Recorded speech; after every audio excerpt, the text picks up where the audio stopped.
Namo tassa bhagavato arahato sama sambuddhassa.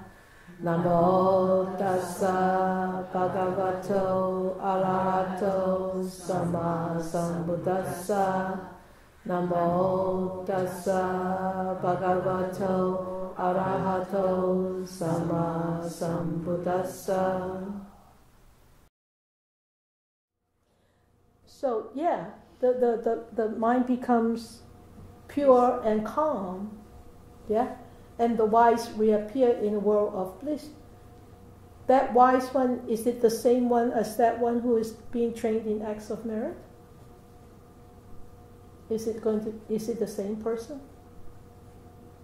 Yes. It is the same person.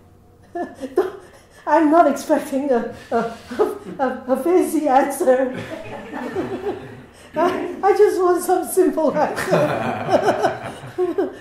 Great question. Yeah, you guys don't get me. You wanted to dig into my mind and try to find out the answer for me. We're scared to give the wrong answers. There's no wrong answer. Okay, so merits actually come from wholesome actions, and wholesome actions come from wholesome thoughts. And wholesome thoughts are the results of our what? Development of sila, samadhi, and panya. Therefore, it is a chain of actions, right? It's a chain of actions and a chain of development. And when he talks about when you're in tune with the Dhamma, one part of the Dhamma teaches us that there's anatta. Anatta, that means there's no self. The no self, does it really mean that there is no self? What does anatta mean? Emptiness. Emptiness. What does emptiness mean? Empty of existing permanently without being the result of causes and conditions. You're putting it in such a complicated See, in simple terms. Well, there's nothing fixed. We're not this fixed person that's never changing. We're always evolving, and Okay. we're acted upon by other things. We're all dependent on other things. Okay, dependent on other things, on conditions. Yeah, we're kalapas. We're kalapas, okay. I mean, our existence is conditional. Very Right. good. So that is the reason why that there's no permanence in there, because the conditions, they always change. Keep changing. They So your existence keep changing. keep changing. So there is no inherent self in you. Thank God. I mean, thank Buddha. Thank Buddha. Yeah. So there is no inherent self, right? So remember, when people ask you what is anatta, there's no self. It's so simple. Give a simple answer, please. It's changing all the time. Changing all the time. We are conditioned. Yes. So who is you? You can't put your finger on it. No, you can't. I? No. You? Yeah? No. We are all conditioned. Even this is all conditioned. Made up with flesh, skin, bone, blood, feelings, water, fire. So we are all conditioned. So no self means that we are all conditioned. And there is no inherent self, which we think a lot of times, we think that we are really truly existing. Yes, we are existing. Yes, that is the apparent truth. Remember? That's the apparent truth. The ultimate truth is we are conditioned. We are conditioned. And because of that, we are conditioned. And because all conditions keep changing, so there is no inherent existence. Right? Simple. Yes. So next time when I ask you anatta, give me a simple answer. Is this one simple enough? Yes? It's like a river. Like a rebirth? River. River, yes, never the same. Yeah. Never the same. Morning, afternoon, in the evening, you jump into the river, you dip your foot into it. It's never the same water, yes. So could you say there's no fixed self?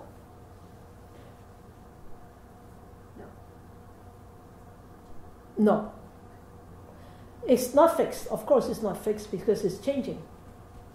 But there's actually not something like called a self there. Okay? It's just a bunch of conditions that came together at that moment, and that's that arise. So we are constant. This we so-called this perception of self is constantly changing. Constantly changing, and this self will become a new one all the time, every moment to moment. It keeps rolling. Okay, so when there is no self, that means everything arises, everything passes because of causes, because of conditions, and there is no this inherent self existing. So if we are able to cultivate merit, it is also because of a result of different causes being put together at that particular time for you to cultivate such merit.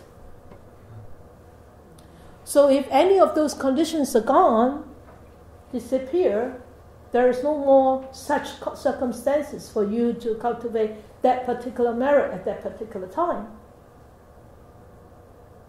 So eventually merits are also empty. Isn't it? Right? That's why in the Chinese Zen meditation, the Chan meditation is, yes, you're using a tool, a breath, or a body, or a gong an. You know what is gong an? That means you're using a phrase. Who are you before you were born? Or something, or is that Buddha nature in the dark? This is called a gong an. A gong an. That means a phrase to actually raise your awareness when you are in the midst of drowsiness, confusion, wandering mind. Then you use this phrase to actually raise your awareness, and you contemplate on that phrase. Eventually, in the Chan meditation, the Zen meditation, in Japanese it's called Zen, but in Chinese it's called Chan. In Chan meditation, it says eventually you need to let go of this tool also. Because if you are constantly holding on to that tool, that means you're holding on to something, becoming. There's something there that you hold on to. Then there is, at that moment, there is still attachment. Same with meditation in general, correct? Yes. The whole thing. Yeah. The whole thing. Yeah. Eventually you have to let go of everything. We are not saints and sages because we don't let go. We cannot enter the stream because we attach. We hold on to things. We hold on even to meditation object. We hold on to it. Why are you smiling? Because I got back from a 10-day and I was holding on.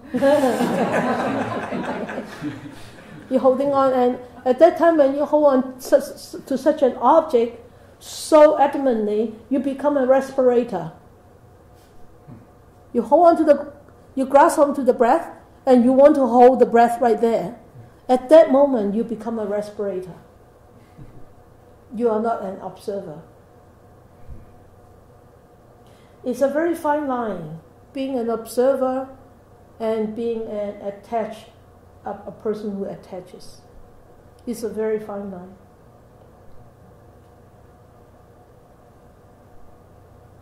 You all look very serious. Okay, so if we start to see it in this way, and let go of our acts of even generosity, even a donation that I have given, or I have given big donations, or little donations, after having done it, if we cling on to that thought, there is actually no act of generosity. There's no act of dana whatsoever. Remember the story I told you last week about the emperor? He asked the Bodhidharma, the monk, he said, what kind of merits do I have? I have supported the Sangha, I have built so many monasteries, I have helped the monastic to propagate the teachings of the Buddha, and monk Bodhidharma said, you have no merits. You have 0 merits. And he was furious. You see, that's the one level of look. He was furious because he thought that he will be very meritorious because he has, given out so much, right? But monk Bodhidharma said, you have none whatsoever. In Bodhidharma's eyes, of course, there's nothing in there because everything is arising and passing. Everything is conditioned. So where is everything? Right? Why are you laughing? Well, we were just studying the sutta that said there are more merits in a moment of anicca than in all the things you can give the Buddha Sambuddha. Yeah. And I found that difficult to understand until you said it now. Good. So it clears up all your doubt. Yes. Yeah. Well, not all. Well, just at this moment. Claim to a bit. Yeah, at this moment it clears up. Yeah, that's because when you're clinging on to your gifts or the way that you give or whatever parami that you have cultivated, then you are actually attaching. And why do we attach? Because we don't really fervently and honestly believe in this anicca. That's why we attach. If we fervently and honestly and experientially knowing that everything comes and goes, we won't attach. And we won't get angry.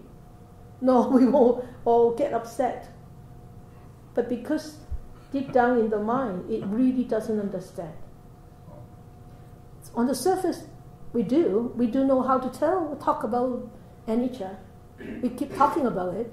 Anicca, right? But when things happen, when circumstances come, and we still react because deep down we haven't understood.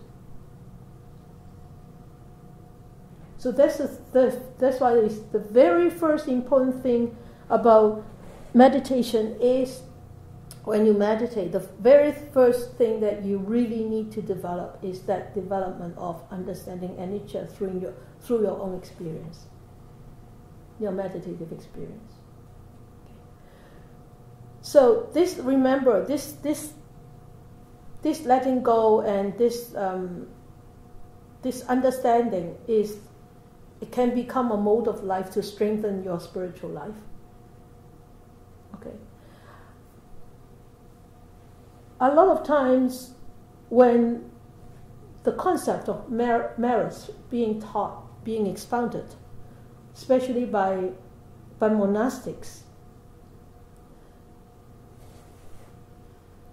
we tend to say, oh, well, don't hang on to your merits and all. And then on the other hand, then teaches you have to act meritoriously. You have to develop these good traits of generosity and dana and equanimity and precepts and samadhi and sati and all that.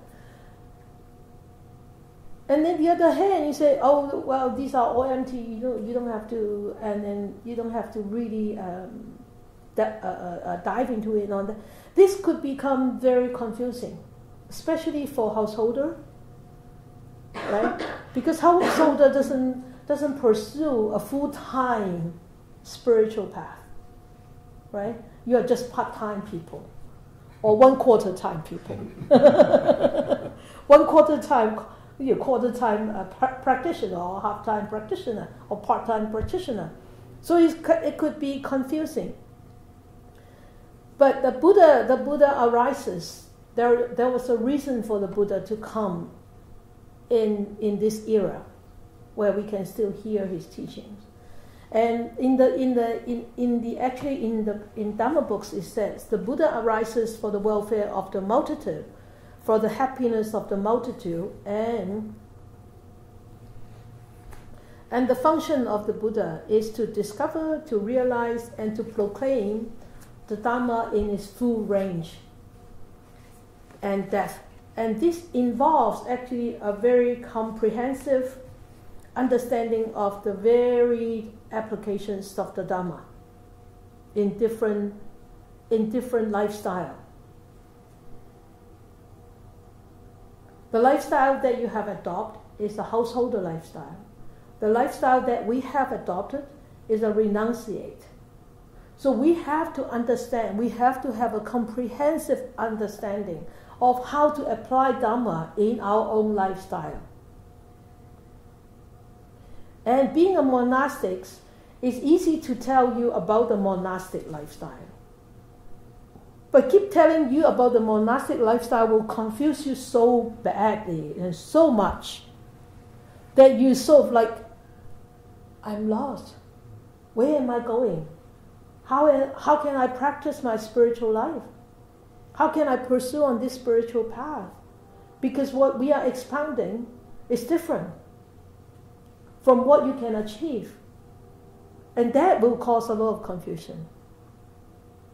Okay? So always go back to rely on the teachings of the Buddha. Don't just listen. Don't just listen and don't just hear. Always go back to rely on the teachings and to give you, to inspire you to pursue on this spiritual path. Okay, most of you have this book, remember? I've got a lovely book cover. That's why you don't know what book I'm using. So you know this book in the Buddha's word. Okay, have you read this book? We have it in our library. Yeah, well, it's a wonderful book. Go back and read it when you have time, especially when you're doing long time service. This is a wonderful book. We have studied this book. We have used almost 3 years to finish studying this book. Wow. Way back in the old place, huh? And I think we should study this book again one day. Are you still doing this Saturday book reading? We start again in the fall. Oh, you start again in the fall. Summertime is the next time. You see? Householder. Householder. Children are home that Huh? Children are home all the time. Children? Are home all the time this summer. Yeah. Yeah. Okay. So, and the dimension in this monastic world, the dimension in the household world is very different, very different. But it is a very close. It could be a very close interactive relationship. It could be a very close, like us, we have a very close relationship, right? And so, yeah, you can use us as your example, as your role model on how to pursue on a path. But don't overpower yourself, don't overpush yourself to follow our path, because you're going to create so much problems for you and your family, especially for the family. For the so-called Buddhists, they are very enthusiastic and being veggie is being vegetarian so good. You all need to become vegetarian. And every day you go home and say, "Oh, Namo Tassa Bhagavato." And you say, "No, I want to listen to Elvis Presley." Don't chance that. Or Simon and Garfunkel, right? So give your family a break all the time. Please remember, don't impose that onto your family. Otherwise, you will have a broken family, and that's not what the Buddha taught. Remember, in this book, the Buddha taught about how actually the happiness visible in this present life. I think you have gone through that, right? How to respect parents and children and the family and husband and wives and present welfare and future welfare. So this is very, very important, okay? So in the Pali Canon, the commentaries on the canon actually demonstrates a very broad scope of Dhamma by distinguishing 3 types of merits, 3 types of benefits that the Buddha teachings is intended to actually promote, and they are graded, okay? They are graded in such a way, don't use our mundane mind to grade them. Just to understand. Don't use our mundane mind to differentiate them. Okay, this is higher, this is lower, or this is medium. Okay. All right? So 3 types of benefits. The first type is welfare and happiness directly visible in this present life. Sorry, I forgot to animate it.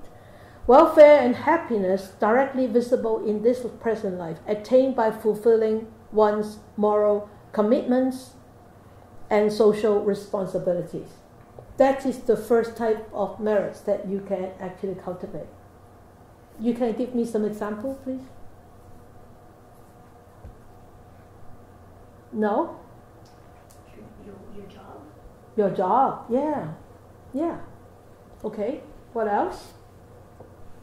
Your commitment to your family. Your commitments to your family? Yeah. Social responsibilities, commitment to the community, helping out. Yeah. Good. Needed really. Is this one clear? Okay. The second one is welfare and happiness pertaining to the next life attained by engaging in meritorious deeds.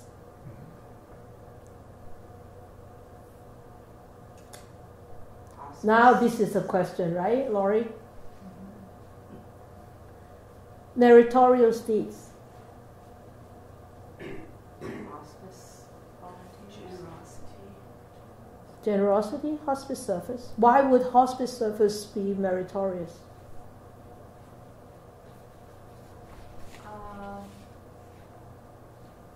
Why would looking after the sick be meritorious? What do you develop? Compassion. Compassion, good. Generosity. Tolerance. Tolerance, yes. Insight into your own Wisdom. Wisdom, okay. yeah, insight into your own path, where Insight into your own path. Insight Into your own path. Yeah, into your own demise, like your ending, like They are teaching you. yes, Yes. absolutely. Gratitude. Yes, correct. All of them. All of them, yeah. You see, meritorious deeds, not really just verbal, physical actions. It's the quality of the mind. The quality of the mind when you do things, when you serve people. So if you go to hospice and you go in without compassion, without loving kindness, you just do it as a volunteer job. I go in because it's Friday, I need to go and volunteer. Do you think you can get some merits? Probably get a heartache. Yeah, probably get a heartache. Yeah. If you do not have, okay, and then, okay, there are these meritorious deeds. The development of this mind, compassion, loving kindness. What else? Wisdom. Okay. Wisdom. That's the last part. Tolerance. You've mentioned that. Yeah.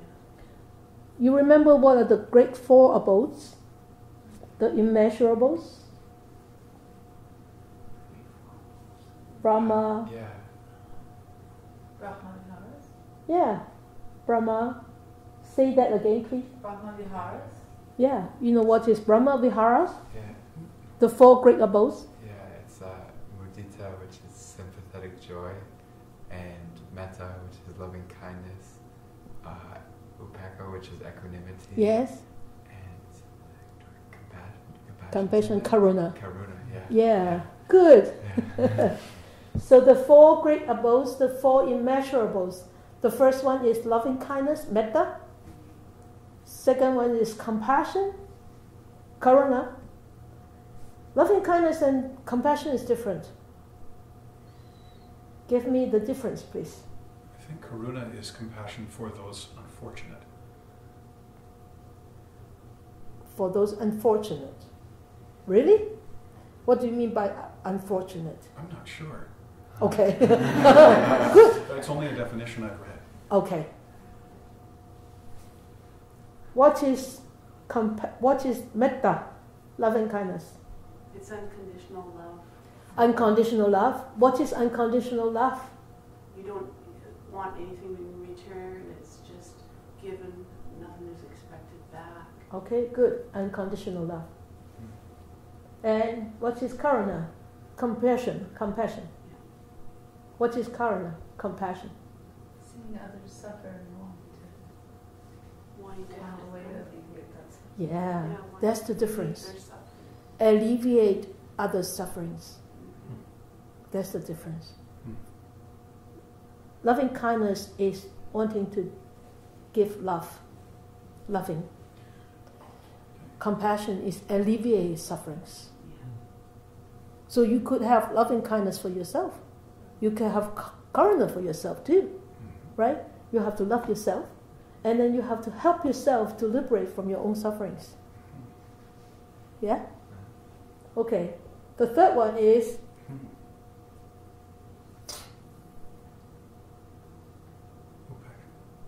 not Rebecca. The fourth, that is the fourth. Selflessness. No, Wisdom. mudita. What is Mudita. Mudita is not actually sympathetic. Oh. Should be empathetic. Empathetic Oh, joy. empathetic. Cool. Because why is it not supposed? I don't think it's supposed to be sympathetic. I don't think it's sympathetic because sympathetic, that when you have sympathy for somebody, that means they are more inferior. You are more superior. Yeah, true. Okay, that's why I like to use empathetic. Cool. Empathetic, that means we're equal. Yeah. That means I could have that problem too. I could have that difficulty too. Empathetic joy, that means I joyfully rejoice in your achievement. I joyfully rejoice in your happiness. I joyfully rejoice in whatever your achievement is. There is no envy at all whatsoever. But with sympathetic joy, I think there could be a tinge of envy in there. That's how I see it. It could be different. Sure, Yeah, that's how I see it. So, okay, and then that's the mudita, M-U-D-I-T-A, mudita. That's Pali term, right? And then the fourth one is upekkha. Upekkha is equanimity. What is equanimity? Things change constantly. Huh? You accept the changes good, like you don't, what's that called? Attach. Attach, okay. Yeah. What words can you describe equanimity? Balance of the mind. Balance of the mind, very good. Yeah. No reaction. No reaction, very good. Why would you not react? No craving. No differentiation. Why would you not react? We don't react. It's an You guys are so clever. I think it's a detached observation. So you're not attached to it, you just observe. Yeah. You're not active participant in the process. Yes, yeah. It's a very detached observation, a very detached knowing. Equanimity. And it's actually, if you listened just now when during meditation, actually I talk about equanimity in other words. Anybody can remember?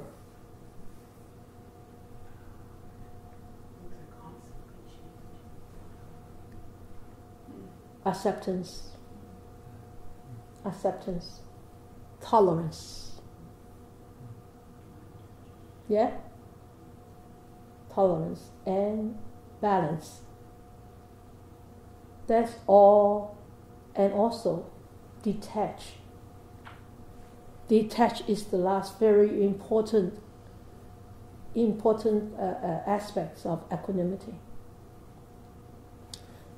If you don't detach, there is no way that you can have a balanced mind. That's right. There's too much out there to feel sorry about. You're saying it for yourself, right? I've been really fretting about all the forest burning down. Yes. Yes. And so when I'm detached and I accept, it's okay, everything is still flowing.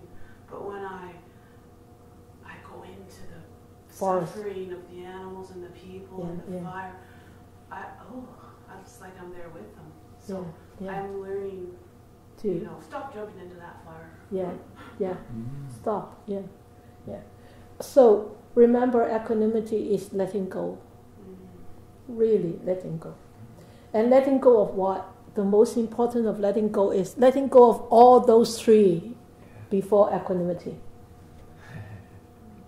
Letting go of the loving kindness that you have for others, for yourself. Letting go of the compassion that you have for yourself and for others. Letting go of the mudita, the empathetic joy. Letting go of all these because of all conditions.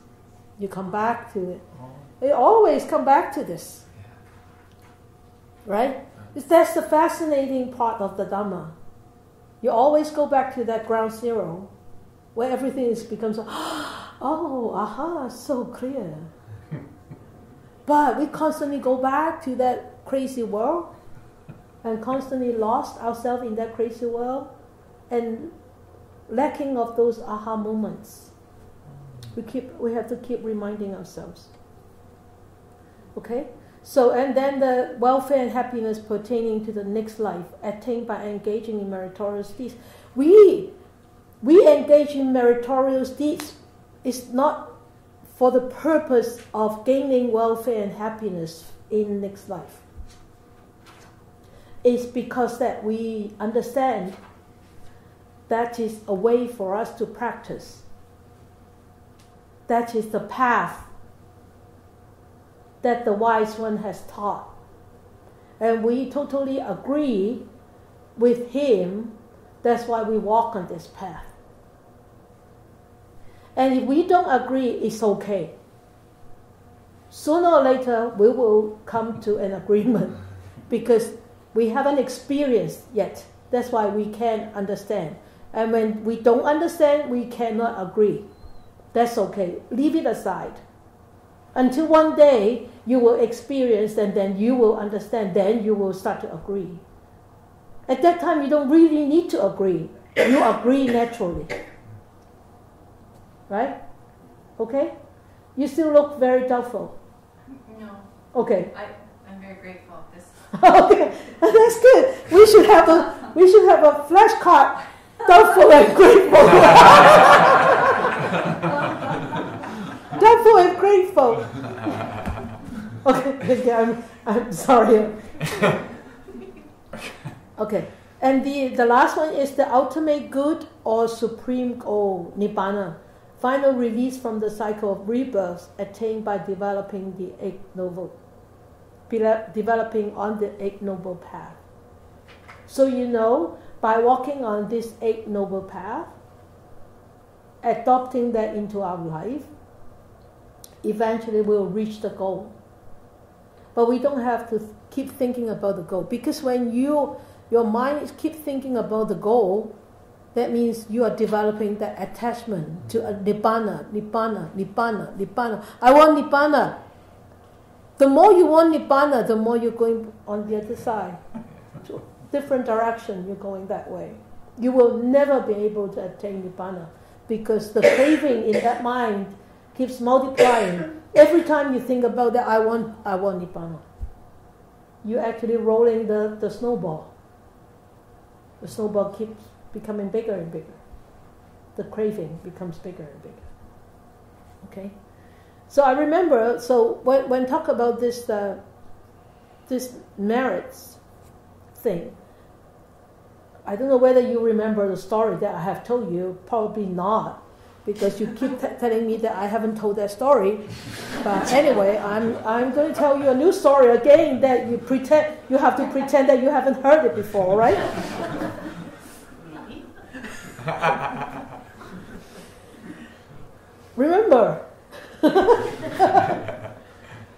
Remember how I became a vegetarian? You've heard this story. Oh, yes. At least there's some nodding heads now. Yes, good, okay. I became a vegetarian because my mom was sick, right? 34 years ago. 1984. My mom was diagnosed to have terminal cancer. Only given 3 months lifespan. So in one circumstance, in one situation, I met a Buddhist, and we talked about our parents, and we talk about my mom. I talk about his parents and all that. So, and I asked him. He told me that he is a Buddhist. So I said, okay, in your belief system, because the Buddhist belief system in Chinese are actually very strong. It's in our tradition. But it's just that I'm just one of the odd kind, so I never encounter or never had the interest to actually look into the Buddhist teachings when I was younger. At that time I was 29. So I asked him, so in your belief system, is there anything that we can do for our parents?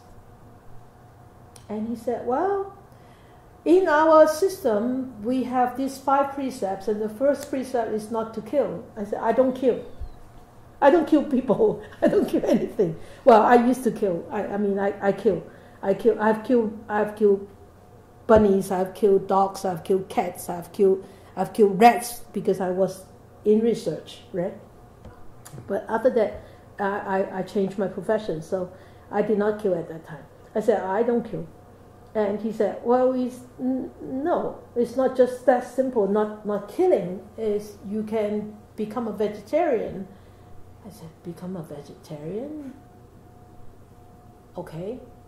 I said, is chicken considered to be in the vegetarian dish? He said, no. I said, oh, that means I have to give up my 3 meals of chicken. And I said, so okay, if I do give up my chicken that I'm so fond of, is it guaranteed that my mom could be better? Or my mom, because I did not understand anything about this teachings, or my mom could have a very peaceful death. And he said, nobody can guarantee. I said, so why do I need to do it? I said, wouldn't your Buddha come out and help me? Wouldn't your Buddha come out and help my mom? Because I become a vegetarian for the sake of my mom. You sound like a Christian. It sounds like a Christian. Yeah, I was brought up in that religion. So and he said, well, the Buddha will not extend his hand. I said, so if there is no guarantee, why should I do it? He said the guarantee is in your own hand. It's up to you. It's up to you how you do it and why you do it. I said, up to me. He said, yeah, because you will collect merits. The first time I ever heard about the word merits. I said, so what are merits? Can I transfer merits? He said, yeah, you can transfer merits. I said, how? Just like this? Like a bank account? Transferring? Pass from this bank account to that bank account? He said, yeah, something like that. But it's invisible. I said, wow, invisible. I'm a very visible person. And I study science, which is very visible and which needs to be proven all the time, right? I said, invisible? Then I got to believe that in order for it to work, right? He said, well, it's up to you. So it's all in my own hand. But strangely enough, I had total faith in that concept. Strangely enough, overnight I became a vegetarian. Just like that. Just like that. And now it's been 33 years before I ever touch on any word of the Buddha. I became a vegetarian just because of that. And I think because of that faith and because of that really pure intention of wanting my mom to have a better passing. That is a kind of piety, gratitude. And because of that the purity of that thought, I think that I really did have some merits, which I really did transfer to my mom. And my mom also cultivated her own merits, and she outlived all the expectations of all the doctors. Instead of 3 months, she had 1.5 years more. So is it because of me? No. Is it because of mom? Yes. I think it's both. It's our relationship. So that actually gave me a big question mark to think about after my mom passed on. Big question mark. And that's how actually I started learning about the teachings of the Buddha after that big car accident. Right? Killing a chicken. Going back to kill a chicken because I was not hurt. Remember that story? No.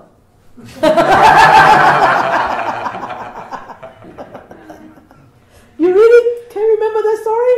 No, I don't know that one. I remember the car accident, but I don't remember it being linked to a chicken. Really? Yeah. Oh, you want to hear There it? was more than one car accident. 'Cause I remember There was a the 4-car accident. I was the 3rd car, remember? And then the policeman came to take the nooks, right? I was in the hospital already, in emergency. And the policeman with his motorbike came, and he was very handsome, and he looked very, wow, so powerful, right? And he took down all the nooks, and he said, "You are so fortunate. I have not seen people who drove such a car." I don't want to say the brand, okay? Who drove such a car could survive such a terrible accident. My car was completely compressed, and went below into the lorry, right? Underneath the lorry, and so compressed. And the only door that could be open was my door, the driver's door. And I crawled out, and I did not see my car. It became a pile of metal, like this metal. But anyway, so the policeman said, "I never have seen that. Somebody must have been looking after you." I said, "Oh, really?" "Yes." And he said, "You should go home tonight, kill a chicken." That's the tradition. The Chinese traditional worship is to kill a chicken and offer, right? Cock? Offer a chicken, offer a livestock, and offer to all these god and goddesses. They are looking after you. I said, and he said, "Kill a chicken." I said to him, "What? Kill a chicken?" And he said, "Why not kill a chicken?" I said, "I'm a vegetarian." And he looked at me, "You are vegetarian?" I was so young, I was only 31 at that time. "You are vegetarian?" At that time, nobody is vegetarian. In the 80s. Nobody was vegetarian at the time, especially in Hong Kong. "Vegetarian?" I said, "Yeah." He frowned. And I said, "Because I have been a vegetarian for the last 2 years, and I have not used other lives to sustain my own life. That's why now I need my life, people give me back my life. I answer him, I reply him in such a way. And he said, wow, that is powerful. I need to think about that. Yeah. His interest. Yeah. He said, I need to think about that. A policeman with his motorbike. And it was a powerful conversation. You better remember this story, okay? I'm not going to repeat this next time. So, I think I actually had a lot of merits for being a vegetarian for that 2 years. And that actually saved my life. Because I haven't used other lives to sustain my own life, to sustain my own existence. Okay? So, wow, just talking about merits could take up the whole hour. Okay, so in this book, I think it's on page 167, if you want to go back and read this. Page 167, it says there are 3 bases of merit. It is actually in Anguttara Nikaya, chapter 8, verse 36, okay? And he said there are 3 ways of making merit. One way, the first way, is by giving. And the second way is by developing moral discipline. And the third way is by development of meditation. So, the Buddha said in here, he said, there is a person who has practiced the making of merit by giving only to a limited degree. Limited degree, listen to this, okay? Limited degree, that means they can give $100, but they only give what? $1. They are able to give $100, but they only give $1.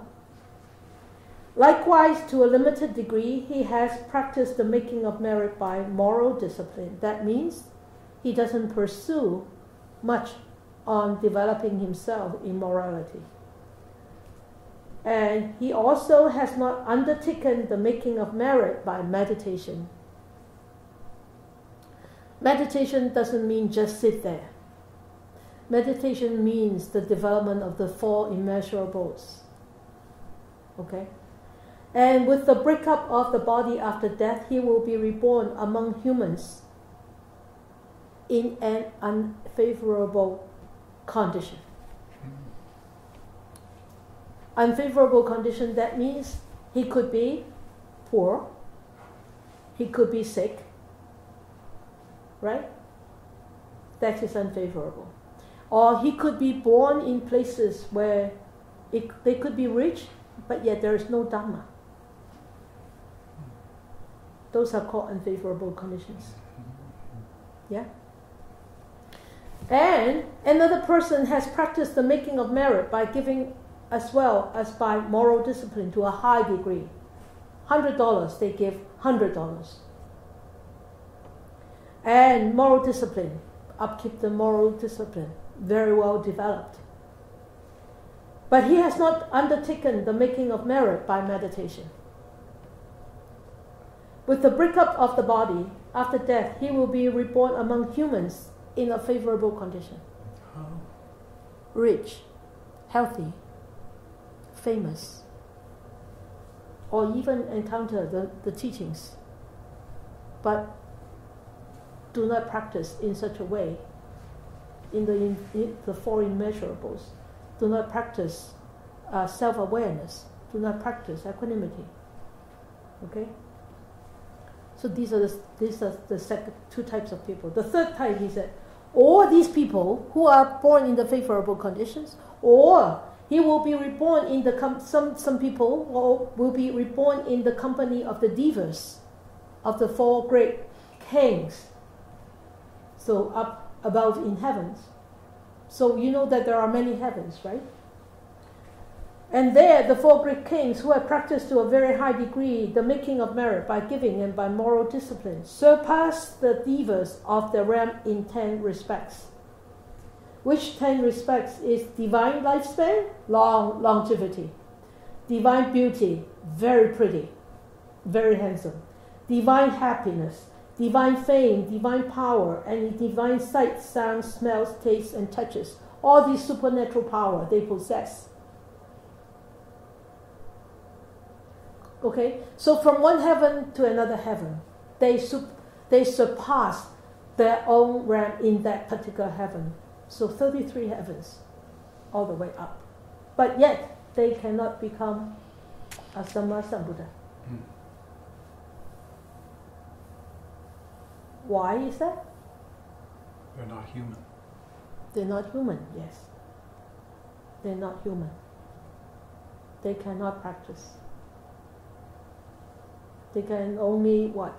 Entertain themselves, enjoy themselves in the sensual world. So that's so we are actually very fortunate to be able to practice in this lifetime by giving, by moral discipline, and also by development in meditation. Okay? So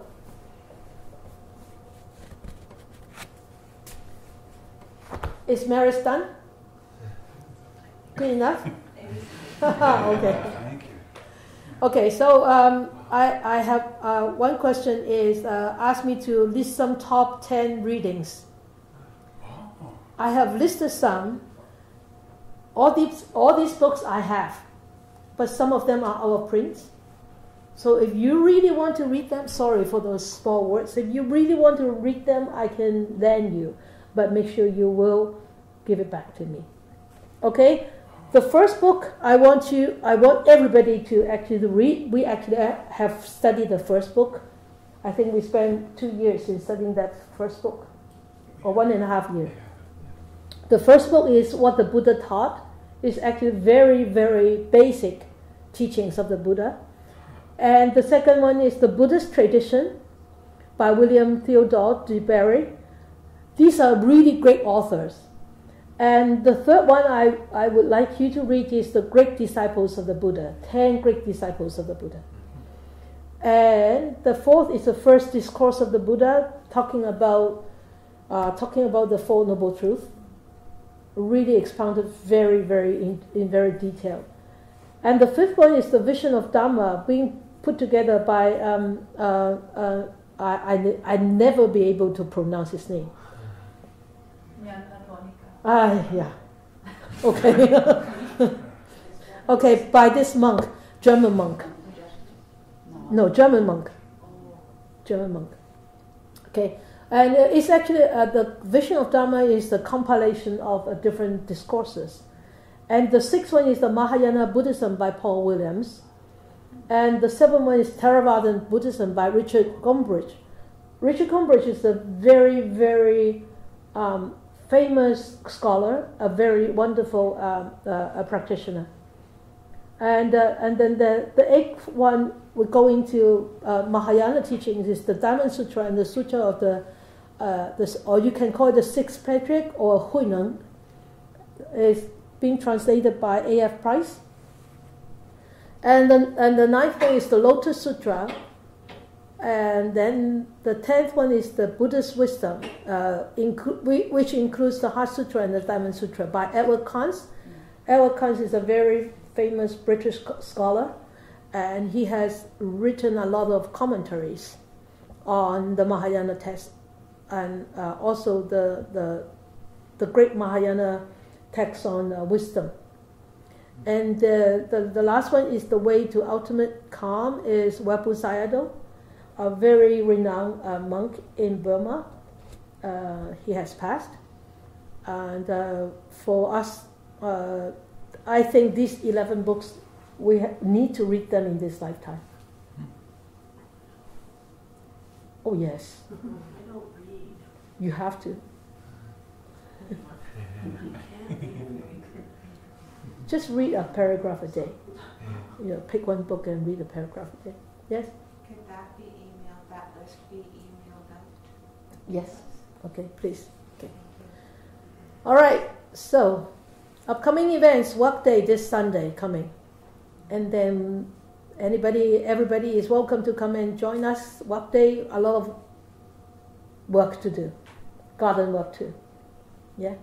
And then August the 1st and the 7th, there is this auspicious blessing ceremony in Vancouver. So remember to send us your gratitude and the repentance messages.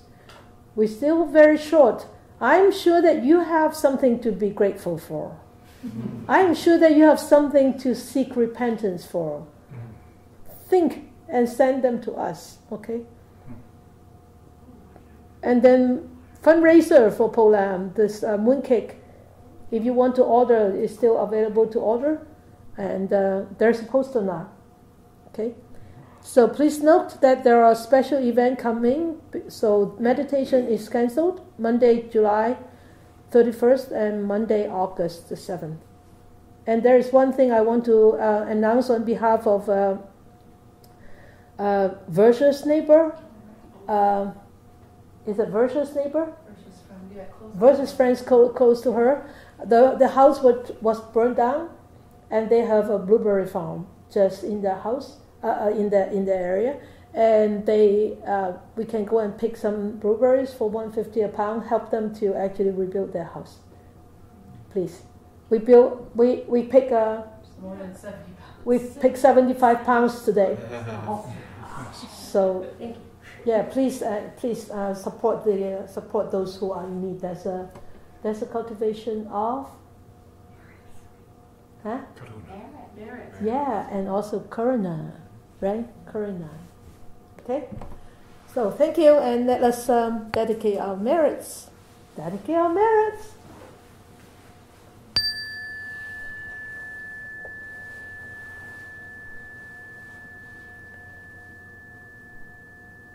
Bring our awareness back to this body, to this breath, to this existence, right here, right now.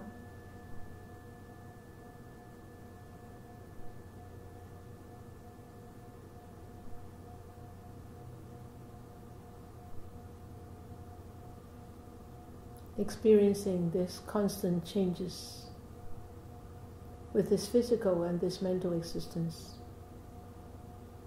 At this time, we allow a good thought to arise on our mind.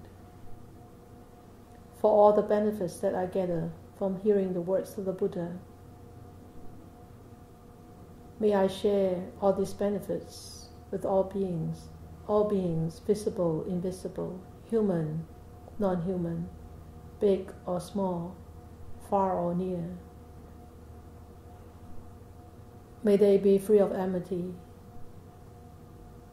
May they be free of miseries. May they start to live in a world with brightness, warmth, experience, love, and peace. May more and more people will encounter the words of the Buddha, study them, understand, practice them, to liberate themselves from their own difficulties, from their own sufferings, and be happy and be peaceful.